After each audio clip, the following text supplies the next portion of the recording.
안녕하세요, 의장님. 저는 카타르 알자지라 방송 영어 뉴스 채널에서 일하고 있는 김무선 PD라고 합니다. 살짝 가벼운 질문하고 조금 무거운 질문 두 가지를 드리고 싶은데요.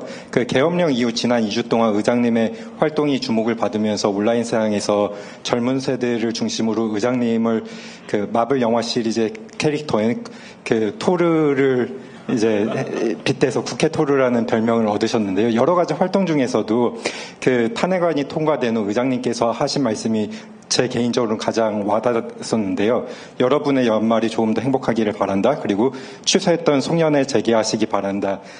이 말씀에는 여러 가지 의미가 담겨 있었던 걸로 보이는데 당시 이 문구를 준비하실 때 어떤 생각과 배경이 있으셨는지 설명 부탁드리고요. 그리고 한 가지 조금 더 무거운 질문을 드리면은 서두에서 이제 개헌부터 탄핵까지 한국의 민주주의 회복 탄력성이 보여지고 있고 앞으로 이 과정을 넘어설 것이다라고 말씀하셨는데 이 최근의 정치적 사건을 넘어서 조금 더 이제 역사적인 맥락에서 보면은 1987년 한국이 민주화 이후에 많은 대통령을 선출했지만 그 대통령이나 아니면 가족들이 불우한 이제 불행한 엔딩을 맞이했습니다. 그래서 이러한 일이 매번 유권자가 잘못된 선택을 해서 이런 일이 발생한 것이 결코 아닐 거고요. 그렇다면 구조적이나 아니면 제도적인 문제에서 비롯된 것이 아닌가 하는 이제 그런 문제의식도 있는데요. 이러한 문제를 완화하기 위해서 앞으로 어떠한 노력들이 필요하고 그리고 의장으로서 어떤 제안 또는 남은 임기 동안 이런 역할을 하시겠다 이러한 것들이 있으신지 생각이 있으시면 방향이 있으시면 의견 부탁드리겠습니다. 감사합니다. 네. Hi, I'm Kim Moo-sung from Al Jazeera, based in Qatar. I have one easy and one tough question. For the last 2 weeks, you have been under a great deal of spotlight and getting a lot of attention from the media and from Korean citizens as well, and especially among the younger generation. You have been highly popular compared to a hero and an action hero movie tour. And in your statement, you released a statement right after the passage of the impeachment motion, and in that statement you said the passage of this impeachment will will make you a little bit happier at the year-end period, and you also asked people to reorganize.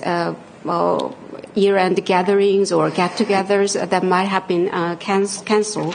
And when you put that phrase, those sentences into your statement, what did you think? I would like to ask the background behind that decision. And the second one is a bit tough one. You said the entire process for the past 2 weeks demonstrates the democratic resilience that Korea has. But looking back on the past Korean history, since the democratization in 1987, we have seen a number of presidents and families. They faced very unfortunate endings. And I think it's not like voters made wrong choices every time. And I think it has something to do with systemic or institutional flaws. And what proposals do you have to address these structure or institutional flaws and problems? And what will you do as a speaker to address this issue for the remainder of your term? 젊은 세대가 국회 토르라고 별명을 붙였다고 하던데, 저도 아주 굉장히 재밌게 봤습니다. It was really interesting to see the younger people calling me Tor in the National Assembly. 그 관심에 대해서 고맙기도 하고, 또 젊은 사람들 속으로 들어간 것 같아서 기쁘기도 하고 그렇습니다. I really appreciate all the attention towards me, and I also feel like getting younger, being part of the younger generation. 사실은 이제 연말이라고 하는 거는 국민들이 한 해를 정리하고 내년을 맞이하는 여러 가지 마음가짐도 있고 또 그 속에서 함께 오랜만에 보는 사람들을 만나면서 행복감도 느끼고 그런 시기인데, 생각지 못했던 계엄 사태가 생겨나면서 모든 국민이 우울해져 있었죠. 그래서 좀 행복해졌으면 좋겠다 한 얘기고요. 그 얘기는 이제 이게 다 끝은 아닙니다만 하나를 마무리하고 다음 단계로 넘어가는 것이다. 이런 얘기를 국민들한테 하고 싶었습니다. Like this time of year end, it is time for us to wrap up what has happened in the past year and then prepare for the coming year. And it is also time for us to meet with people whom you haven't seen for a while and find some happiness in those get-togethers.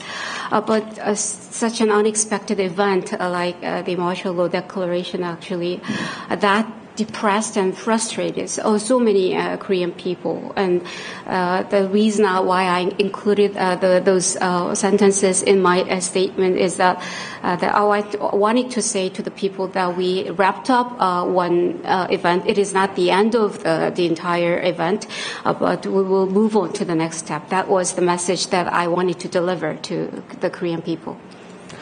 송년회 이야기를 하면서 그 다음이 자영업자 그리고 골목 상권이 매우 어렵습니다.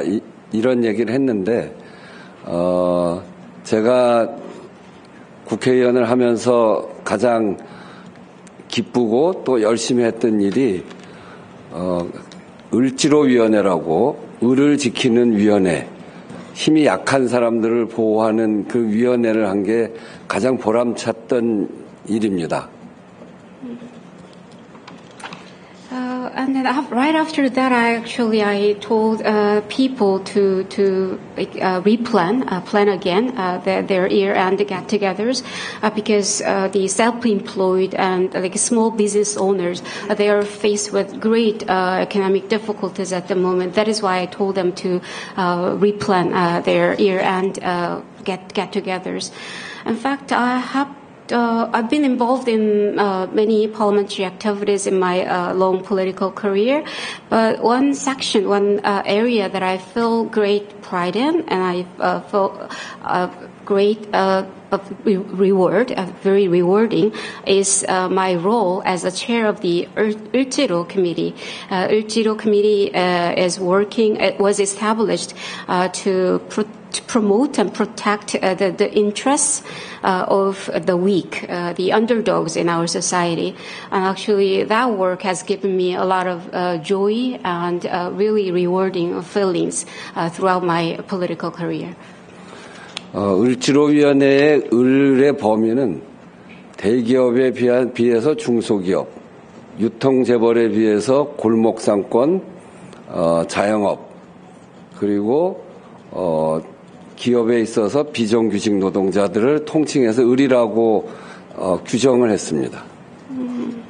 The scope of the term 을 actually comes from a word that is commonly used in Korean contracts, in fact. And the scope of that is maybe, I can say, compared with large corporations, SMEs can be included in that scope. And compared with large distributors, wholesale distributors, maybe mom and pop stores can be included in that category as well. And non-regular workers can be included as well. 그래서 늘 자영업 골목 상권에 관심이 많았는데 그렇지 않아도 굉장히 어려운 때 탄핵이 벌어짐으로 해서 골목 상권이 더 어려워지는 걸 보고 이 골목 상권도 돕자라고 하는 의미, 국민들의 행복과 골목 상권을 돕자 이 얘기를 하고 싶었던 거를 송년회로 이야기한 것입니다. That is why I have been always keenly interested in issues related to the self-employed and mom-and-pop stores. But at a time when they can enjoy like special demand at the year-end period, the sudden declaration of martial law actually made their life very difficult at the moment. That is why I told the people to rearrange their year-end get-togethers. 개헌 말씀하셨는데 저는 원래 개헌을 해야 된다고 생각한 개헌론자입니다. You also asked me about how I can deal with the systemic or institutional flaws in our democracy. And one possible solution could be constitutional amendment. And I have been a very strong advocate for constitutional amendment. 그런데 두 가지는 좀 구분해야 된다고 생각하는데요. 이번 윤석열 대통령의 일은 헌법이 부족해서 벌어진 일은 아닙니다. 지금 헌법으로도 이것은 잘못된 일이고 그래서 지금 처벌을 받고 있는 것인데 이 비상계엄은 대통령의 권한을 자의적으로 해석하고 헌법과 법률의 요건과 절차를 따지지 않은 오판이었고 그래서 윤석열 대통령의 이 문제는 개헌과 꼭 관련되어 있는 문제는 아니라고 생각합니다.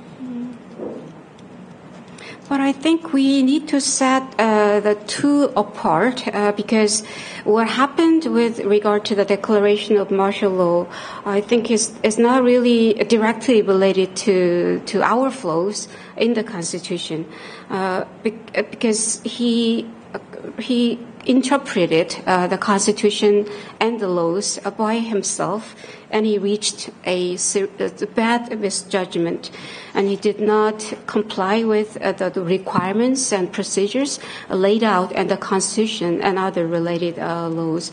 So I think that this issue is not directly related to the what I have been advocating for, constitutional amendment. 그러나 또 한편 개헌의 필요성은 분명하게 있습니다. 우리 개헌이 87년에 한 개헌이기 때문에 벌써 40년 가까이 되는 그런 오래전 일인데 개헌은 시대의 변화를 담아야 되는데 대한민국이 그간 40년 가까운 시기에 큰 변화를 헌법에 담아내고 있지 못하기 때문에 지금의 여러 가지 병리 현상들이 생기고 있어서 저는 개헌을 주장해 왔습니다. But on the other hand, there is a need for us to amend our constitution. The last amendment was made in the year of 1987, so it is more than 40 years old, and I think the current constitution has outlived its life expectancy. The constitution should reflect the zeitgeist, but the current one has failed to reflect all the changes and transformations that have taken place in our society over the past 4 decades. That is why we have been encountering many social issues at the moment. 권력 구조적으로 보면 대통령에게 권력이 너무 집중되어 있어서 이 집중되어 있는 권력 때문에 여러 가지 오판도 생길 수 있고 또 그 대통령 주변에서 문제가 생길 수 있는 거 이거 이번에 반드시 바로 잡아야 되고 대통령 권력을 분산시켜서 국회의 권한을 강화시키는 일 꼭 필요한 일이라고 생각합니다. The current system, presidential system that we have here in Korea, actually it gives too much power to the presidency. And I think that is part of the reason why the president reached this bad misjudgment. And there are also issues not only within the office of the president itself, but also in other areas related to the presidency as well. And that is why I believe it is necessary for us to rectify this problem. And I believe that we need to have a more balanced distribution of powers between the executive and legislative bodies. We need to strengthen the authority and the powers of the Korean National Assembly. 네.